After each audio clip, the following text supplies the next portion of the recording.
Fala galera, grande abraço do professor Evaldo Munareto.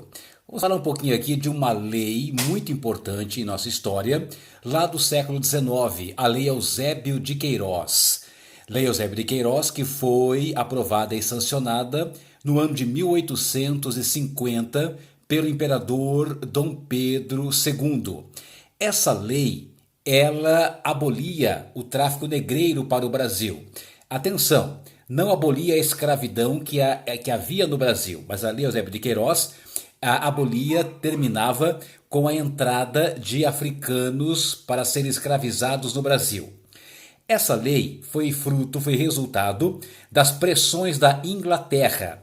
Vamos lembrar que a Inglaterra, lá naquele século XIX, era a grande potência industrial do mundo. E como potência industrial, a Inglaterra precisava ampliar cada vez mais seus mercados consumidores, lugares onde ela poderia vender seus produtos.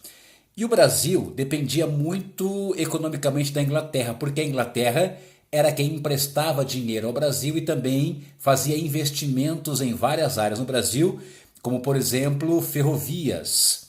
Então o que acontece?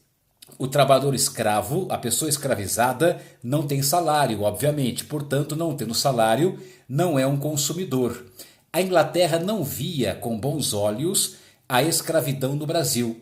Então começava a pressionar o governo brasileiro a ir adotando leis para gradualmente acabando com a escravidão no Brasil.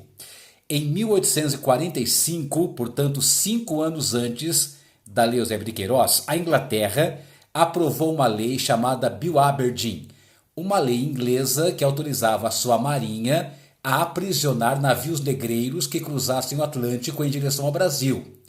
Foi um recado ao governo brasileiro. Então, em 1845, guarde isso, Bill Aberdeen, uma lei do parlamento inglês contra o tráfico atlântico de escravos.